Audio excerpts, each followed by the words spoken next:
दोनों तरफ।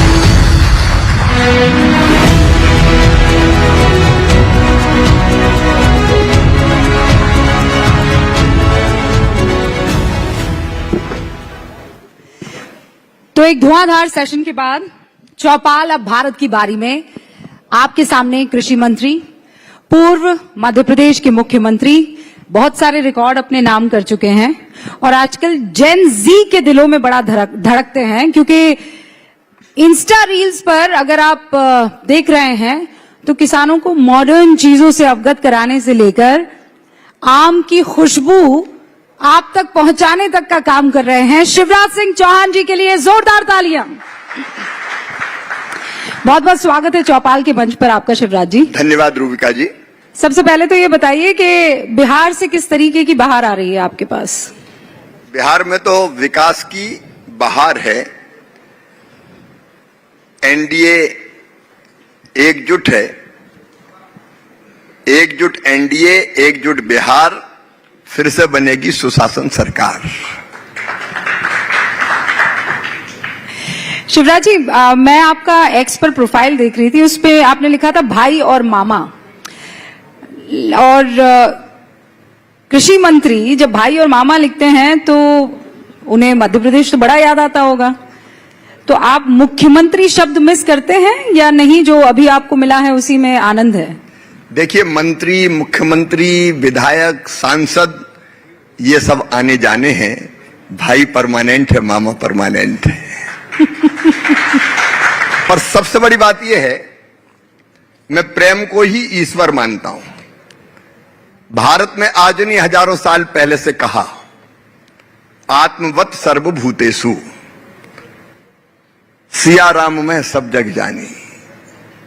सृष्टि के कण कण में वही विराजमान है। इसलिए तो अपने देश ने कहा वसुधैव कुटुंबकम, सारी दुनिया ही एक परिवार है।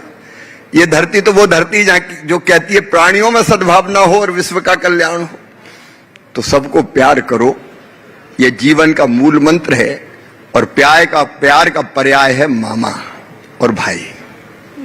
आपने कहा सबको प्यार करो, यही जीवन का मूल मंत्र है, पर ये मोहब्बत की दुकान तो राहुल गांधी ने खोली हुई है ना सर, और आप पर नफरत का इल्जाम लगाते हैं। कहते हैं भारतीय जनता पार्टी देश में तोड़ रही है लोगों को। दुकान खोलने में और दिल से प्यार करने में अंतर है।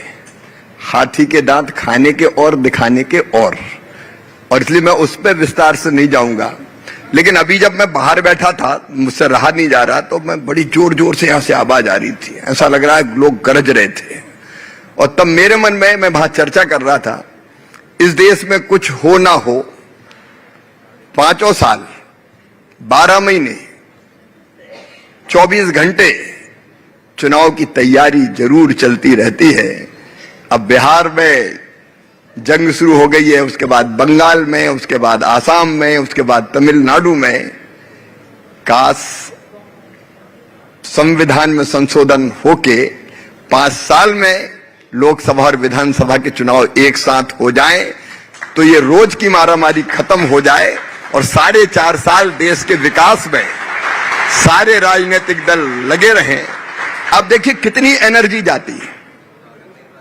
केंद्रीय मंत्री, मुख्यमंत्री, सांसद, विधायक, कार्यकर्ता, सब अपना अपना काम छोड़ के लग गए चुनाव में। एक चुनाव, दूसरा चुनाव, तीसरा चुनाव, चौथा चुनाव, 5वां चुनाव। ये हमेशा का चुनाव विकास का सबसे बड़ा बाधक है और इसलिए संविधान में संशोधनों के एक साथ होना चाहिए। शिवराज जी, ये दूसरी मर्तबा है 2-4 दिनों में जब आपने इस बात को दोहराया है। आपको कोई टारगेट मिला हुआ है? टारगेट नहीं बोला, दिल में तकलीफ होती है। अब मैं कृषि मंत्री हूं, लेकिन बिहार में चुनाव हो रहे हैं, तो खेतीबाड़ी थोड़ी देखूंगा, चुनाव देखने जाना पड़ेगा मुझे। हर एक पार्टी अपने अपने कार्यकर्ता भेज देती है। मैं कृषि मंत्री नया बना, झारखंड में चुनाव आ गए, तो खेतीबाड़ी छोड़ के झारखंड चले गए। अब आप सोचिए, मैं बहुत गंभीरता से आपके माध्यम से, चौपाल के माध्यम से देश की जनता से कहना चाहता हूं, विचार करो। हमारी सारी एनर्जी चुनाव जीतने में और चुनाव लड़ने में लगती है। नहीं, पर शिवराज जी, जनता तो तैयार हो जाएगी, उनको तो चलिए एक ही बार में चुन लेना होगा। आपके साथी लोग तैयार होंगे क्या? कांग्रेस तैयार होगी, इंडिया गठबंधन तैयार होगा। नहीं, इस पे कंसेंसस बनना चाहिए और जनता अगर तैयार हो गई तो बाकी सबको मानना ही पड़ेगा। पर वो तो यही मानने को तैयार नहीं है कि ईवीएम ठीक से काम कर रहा है, चुनाव आयोग ठीक से काम कर रहा है, एसआईआर हुआ वो आपके पक्ष के लिए हुआ है कि उनके पक्ष के लिए हुआ है। जब यही मानने को तैयार नहीं है तो एक देश एक चुनाव मान लेंगे क्या? मुझे ये लगता है कि चाहे राहुल जी हो, कांग्रेस हो, महागठबंधन हो, इनको देश की जनता की नब्ज ही पता नहीं है। ये ऐसे मुद्दों को लेके खुद का टाइम खराब कर रहे हैं जिनसे इनको कुछ फायदा ही नहीं होने वाला। ऐसा यार कोई मुद्दा है क्या? अगर वोटर लिस्ट कोई शुद्ध करे, किसी को डेथ हो गई हो उसका नाम काटे, अगर ये पूछे कि तुम यहां रह रहे हो तो कब से रह रहे हो, तुम्हारे फोर फादर्स कहां थे, तुम यहां के हो कि नहीं हो, देश के हो कि बाहर से आके रहने लगे, इस पे किसको आपत्ति हो सकती है? पर शिवराज जी जब भी वो चुनाव जीतते हैं ईवीएम सही है, हार गए तो ईवीएम का दोष है, नाच न जाने आंगन टेढ़ा, जनता का नब्ज पहचानते नहीं है, देश की समस्याएं जानते नहीं है, देश की संस्कृति, जीवन मूल्य और परंपरा का पता नहीं है। कहां कंबोडिया में जाके काफी और कौन सी काफी वो बनाना सिखा रहे जनता को। अब हिंदुस्तान की जनता को कंबोडिया की काफी कैसी बनती इससे क्या लेना देना है? राहुल जी के होते हुए भारतीय जनता पार्टी को। पर वहां पे तो ये भी कहा जा रहा है कि यहाँ हिंदुस्तान में लोकतंत्र खतरे में है। शिवराज सिंह चौहान जी मतलब कॉफी बनाते पीते वो ये बात कह रहे हैं। लोकतंत्र खतरे में तो देश में रहो ना भाई, विदेश में भक्के काय को रहे? लोकतंत्र यहां बचाओ, कौन मना कर रहा है?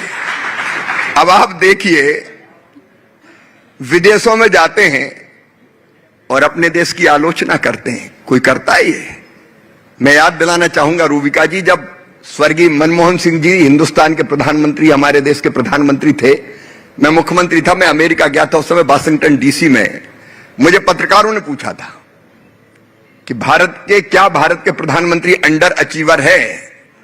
मैंने कहा कि भारत के प्रधानमंत्री हैं, कांग्रेस के प्रधानमंत्री नहीं है, वो देश का गर्व है और भारत का प्रधानमंत्री कभी अंडर अचीवर नहीं हो सकता। ये मेरे शब्द थे अमेरिका में। आप विदेशों में जाओगे और देश की आलोचना करोगे, देश को बदनाम करोगे। मामला तो आगे ये अपराध है, ये पाप है। शिवराज जी मामला आगे निकल गया है। वो विदेशों में जाकर भारत की आलोचना से कर रहे हैं, ये आप कह रहे हैं। एक कदम और आगे बढ़े हैं, वो विदेशियों पर भी भरोसा कर रहे हैं। जैसे ट्रंप को लेकर अभी उन्होंने एक ट्वीट किया है। कल ट्रंप ने कह दिया कि मैंने मोदी से बात कर ली है और अब रशिया से ऑयल नहीं खरीदा जाएगा। तो वो राहुल गांधी कह रहे हैं कि देखिए ट्रंप ने दोबारा सम्मान से समझौता करवा दिया। ना जानते हो देश की संस्कृति, जीवन मूल्य, परंपराओं से जिनका कोई वास्ता ना हो, वो देश की नहीं विदेश की ही मानेंगे, ऐसा मुझे लगता है। मैं आपको एक तस्वीर दिखाना चाहती हूँ और फिर बिहार चुनावों की बात करेंगे। क्या वो तस्वीर आप यहाँ प्ले कर सकते हैं? जो तस्वीर मैं आपको दिखा रही हूँ, कल आप सामने टीवी पे, अच्छा वहां सामने टीवी पर, हाँ। ठीक है, आप यहाँ आ जाओ, हम किसानों वहां सामने टीवी, ये देखिए वहां पीछे की तरफ टीवी पर कल की तस्वीर है। भोपाल में आप थे और वहां कांग्रेस के प्रदेश अध्यक्ष आए थे, बोरा लेकर आ गए। बोरे में क्या था? ऐसा मैं तो हर एक का स्वागत करता हूँ। वो आए, मैं अंदर बुलाओ, बाहर का के लिए लोकतंत्र है, मामा सबसे मिलेगा। मैं पंजाब में मिल के आ गया तो मध्य प्रदेश में मुझे क्या दिक्कत थी?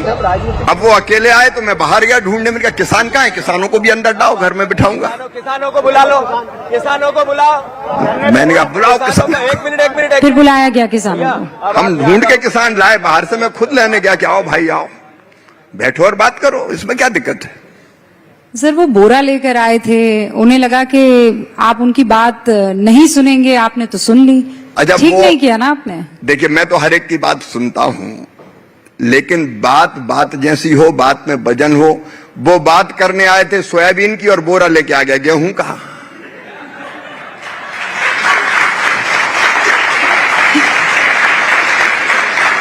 अच्छा, पूरे साजो सामान के साथ, यहां माइक लगा, यहां माइक लगा, यहां माइक लगाए, क्योंकि किसानों से कोई वास्ता नहीं था, लेना देना नहीं था। केवल वो मीडिया में दिखने के लिए नौटंकी करनी थी। तो माइक लगा, लगू के किसान किसान चिल्लाएंगे और चले जाएंगे। मैंने कहा बैठो, बात करो, तथ्य दो, तर्क दो।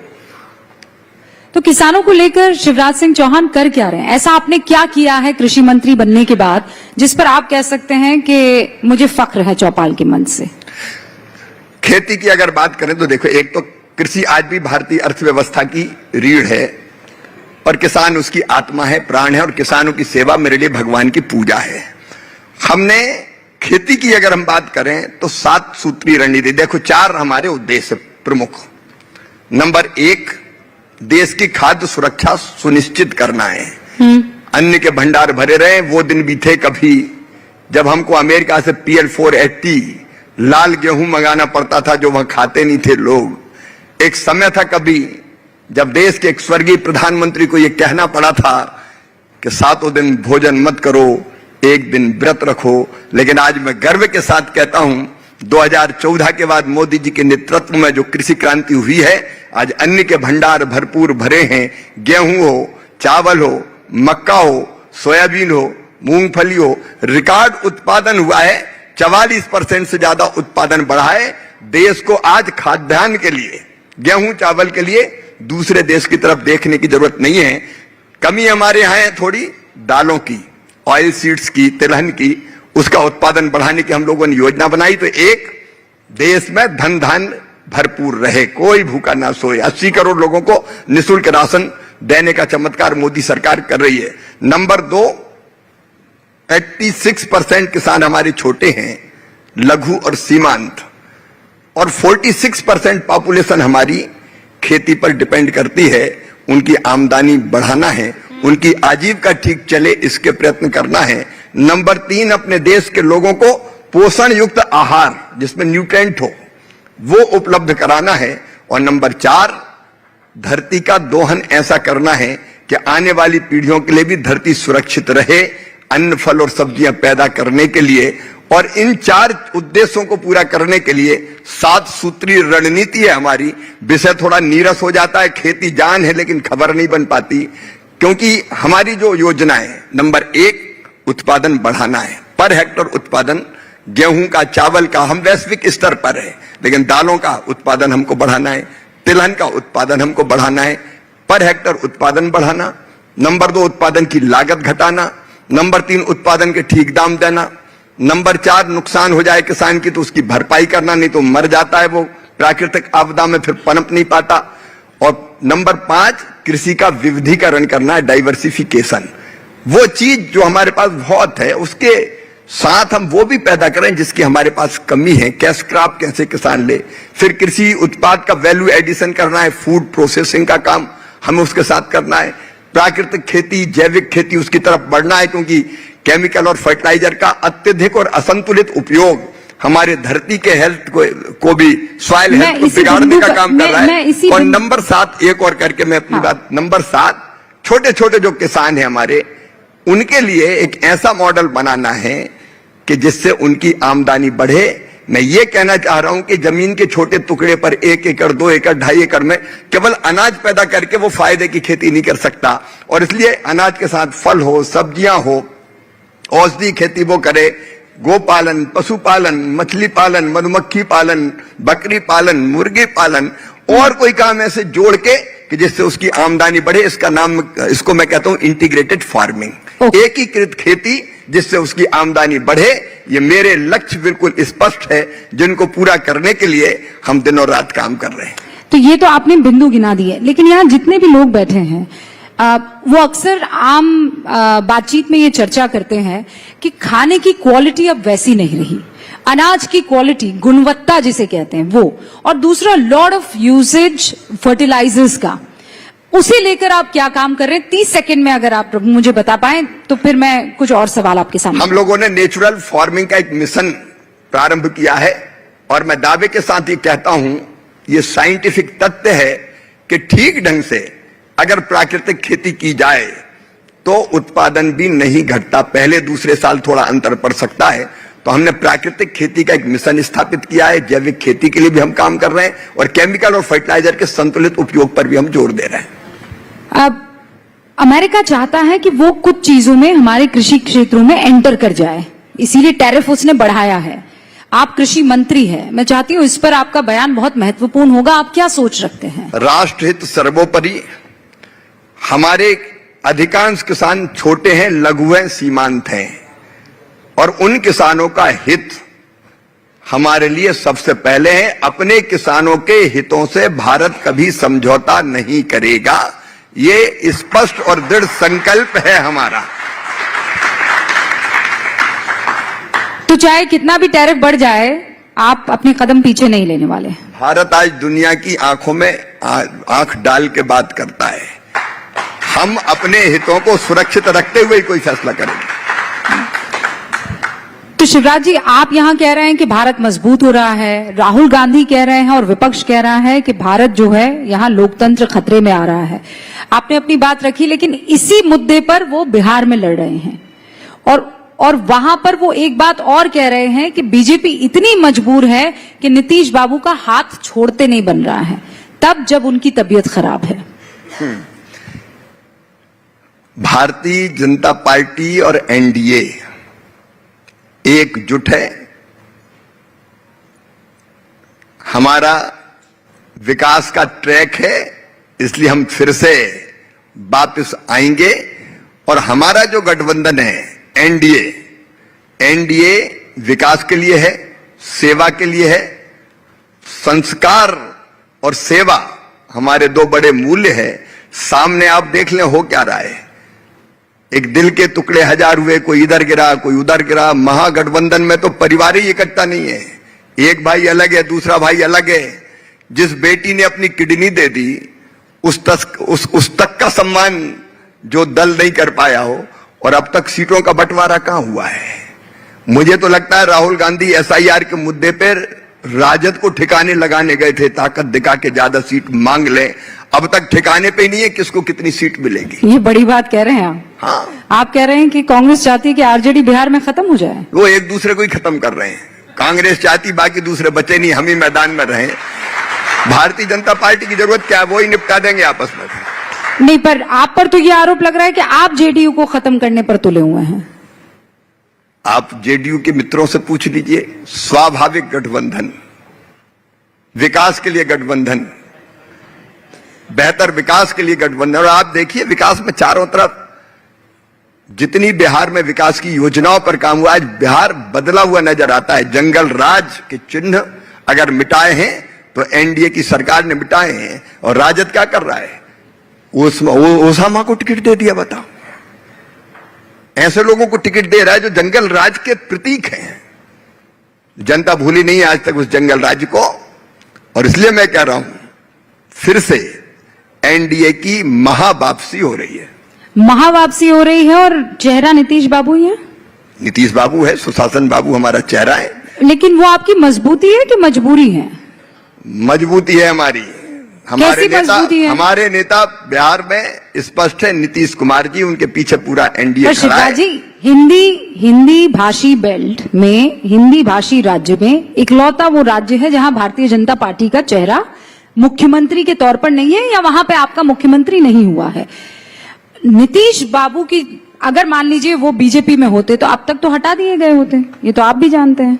नहीं, बीजेपी में ऐसा नहीं होता कभी कि किसी को सोच के हटा दें। बीजेपी में तो हर एक कार्यकर्ता को कहां बेटर काम वो कर सकता, वो देख के स्थान तय किया जाता है। हाँ, तो हटा के ही मतलब तय हो जाता है ना कि आप हटिए यहां से, अब वहां जाइए। नहीं, वो तब भी नहीं हटते। ऐसा भारतीय जनता पार्टी हर कार्यकर्ता की उपयोगिता कहां है। हम लगा के कृषि मंत्री के रूप में शिवराज काम करेंगे तो कृषि मंत्री भारत के काम कर रहे हैं हम। देखिए, आप मध्य प्रदेश में गजब का काम कर रहे थे, लेकिन आपको चुनाव से पहले जो है हटाया गया ना। रूबिका बहन, अब देश में भी गजब का ही काम करेंगे, आप चिंता मत करो। हम जहां करते हैं गजब का ही करते हैं। नहीं, ये बात तो है, लेकिन वो सच में आपकी मजबूती है? नहीं, नीतीश बाबू मजबूती देखिए, एनडीए का चेहरा नीतीश कुमार जी है, और गठबंधन ने मिलकर जो काम किया है वो आदर्श काम किया है। ऐसा तो नहीं है कि आपके पास चेहरा नहीं है और इसीलिए नीतीश बाबू के पास चेहरा तो है ही। अरे बीजेपी का चेहरा, नीतीश बाबू ही चेहरा है, और बीजेपी और एनडीए एक है। कोई खटपट नहीं है। दूसरा मानते नहीं। ये राजद और कांग्रेस थोड़ी है कि लट्ठम लट्ठा चल रही, सूतना कपास जुलाओं में लट्ठम लट्ठा। सरकार का पता नहीं, भाई भिड़े जा रहे हैं। ये एनडीए है पर 2 बार पलटी मार चुके हैं नीतीश बाबू, इस बार क्या गारंटी? ना। उन्होंने कह दिया कि इधर उधर कभी नहीं। तो आपने ऐसा क्या उनको गुट्टी पिलाई कि इधर नहीं उधर नहीं, अब यहीं? सीधे उनको विकास और बिहार की जनता का कल्याण दिखाई देता है, इसलिए वो बीजेपी के साथ खड़े हैं। आप बंगाल में भी एसआईआर के पक्ष में हैं और दीदी ने कह दिया है कि बंगाल की सोचना मत।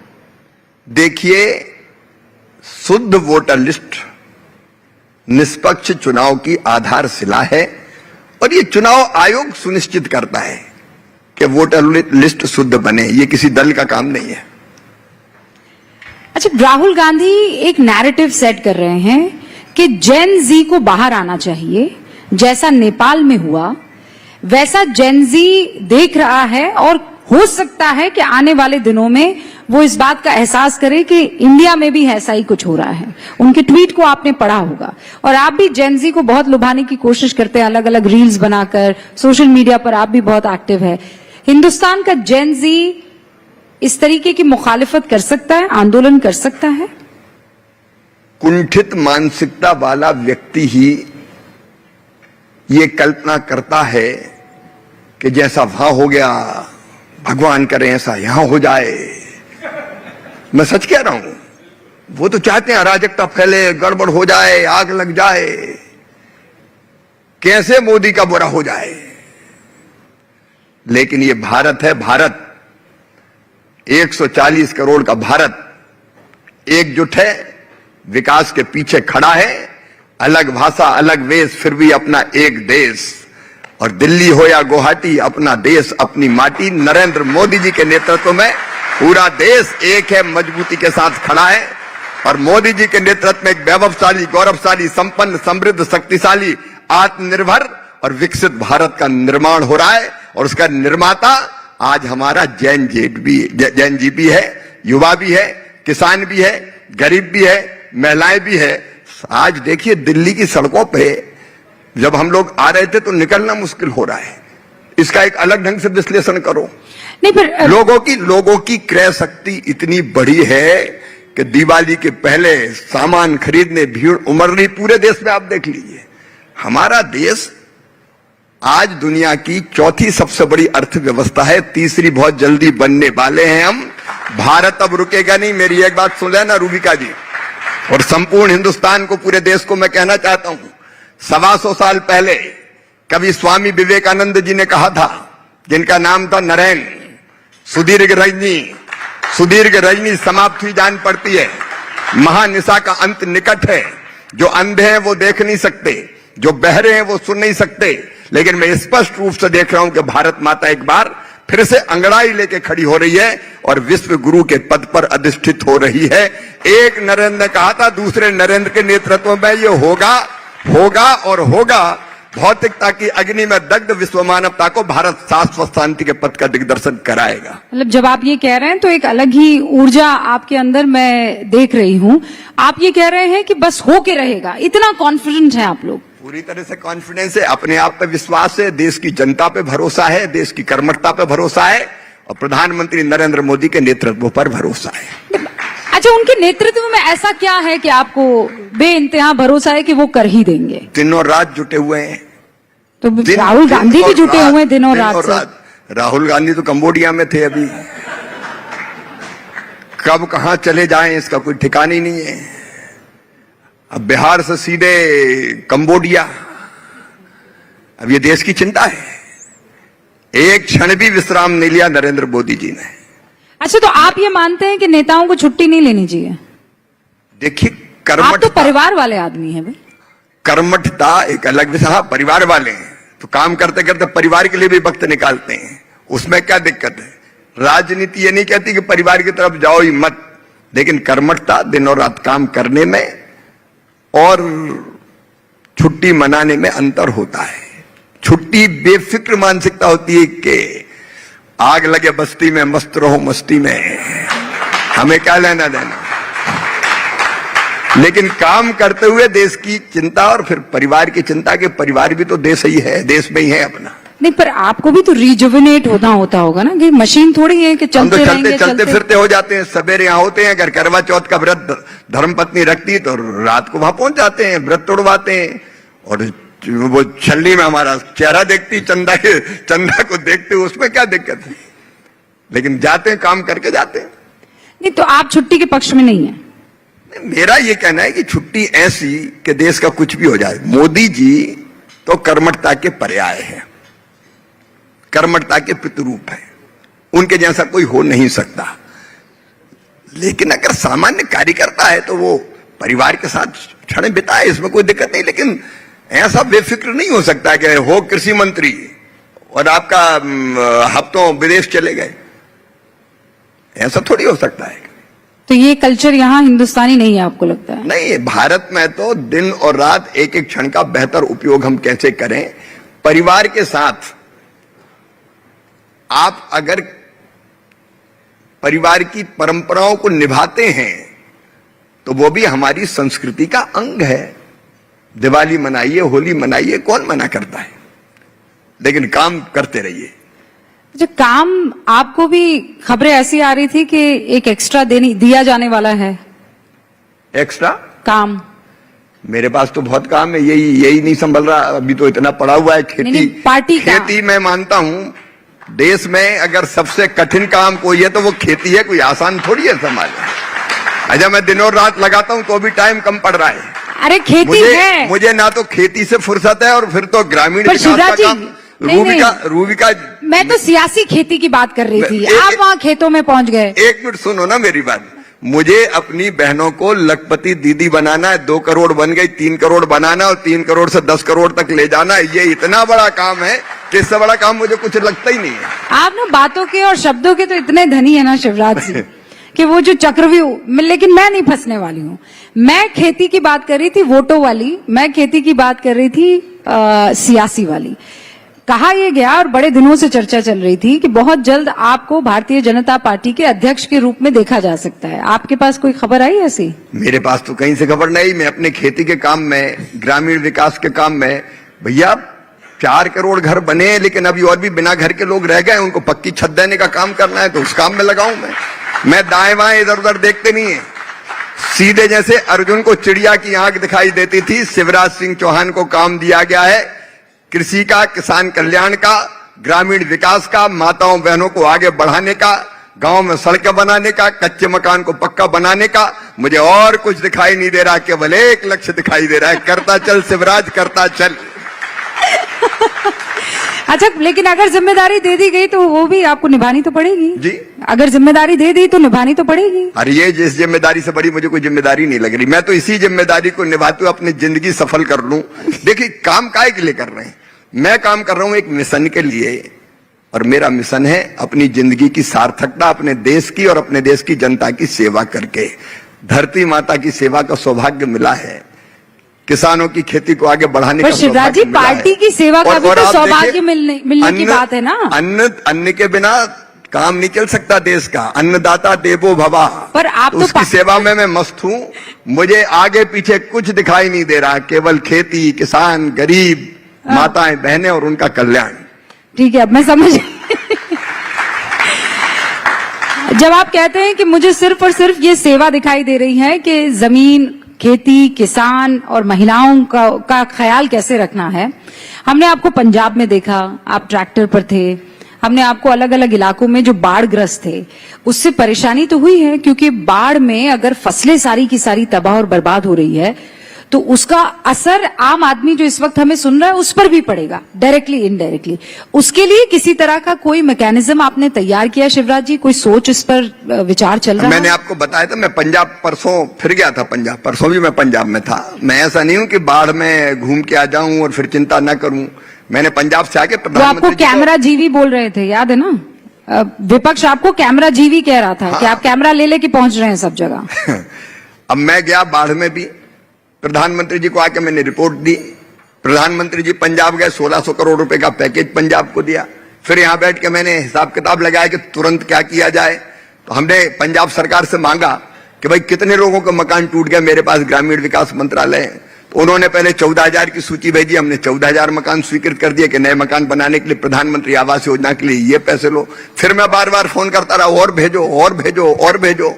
तो उन्होंने, मैं पंजाब गया था 14 तारीख को, 13 तारीख की रात को 9 बजे मुझे 34,706 मकानों की सूची भेजी कि इनके मकान टूटे हैं।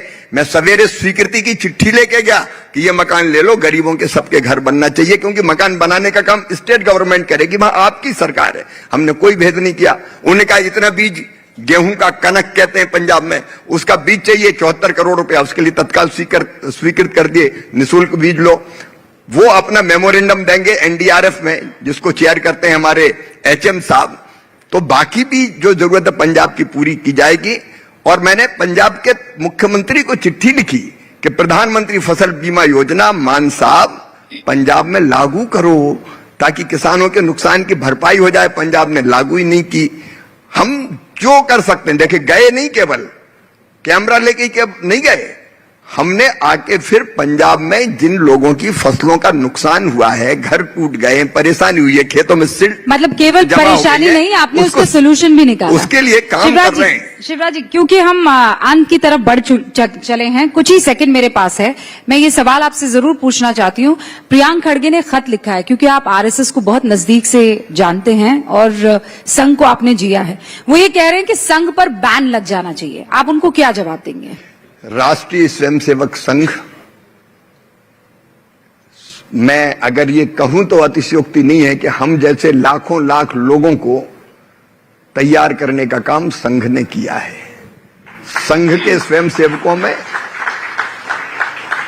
वो केवल अपने लिए ना जिए, देश के लिए जिए, समाज के लिए जिए, ईमानदार, चरित्रवान, कर्मठ, देशभक्त, केवल अपने लिए नहीं समाज के लिए काम करने वाले लाखों लाख कार्यकर्ताओं की टोलियां अगर तैयार की है तो राष्ट्रीय स्वयंसेवक संघ ने की है। और ऐसे महान संगठन के स्वयंसेवक होने पर हमें गर्व है। संघ के 100 साल पूरे हुए हैं, लेकिन संघ ने जो किया वो अद्भुत है। और आज आप देखिए जिन कामों में संघ लगा है, लाखों लाख पूर्णकालिक कार्यकर्ता, प्रचारक अपने कैरियर को छोड़ के जो काम दे दिया, कोई जंगलों में आदिवासी भाई बहनों के लिए काम कर रहा है, कोई नॉर्थ ईस्ट में जाकर काम कर रहा है, कोई शिक्षा के लिए, कोई स्वास्थ्य के लिए, कोई खेती के लिए, कोई खेती के लिए, कोई ग्रामीण विकास के लिए, समाज जीवन के हर एक क्षेत्र में अपने देश को बदलने के काम में, राष्ट्रीय पुनर्निर्माण के काम में अगर लगे हैं तो संघ के स्वयंसेवक लगे हैं। संघ को प्रणाम, संघ के स्वयंसेवकों को प्रणाम। बहुत बहुत शुक्रिया शिवराज सिंह चौहान जी हमसे बातचीत करने के लिए और चौपाल के मंच पर सारे सवालों के जवाब देने के लिए बहुत बहुत शुक्रिया। आपको भी रूबिका जी बहुत बहुत धन्यवाद। केवल रूबिका जी नहीं, मेरी बहन रूबिका, बहुत बहुत thank you sir, thank you. बेवजह तालियां केंद्रीय मंत्री शिवराज सिंह चौहान जी के लिए। बहुत बहुत शुक्रिया सर, चौपाल के इस मंच पर आने के लिए, इस विचारों के महाकुंभ में सार्थक चर्चा करने के लिए बहुत बहुत शुक्रिया।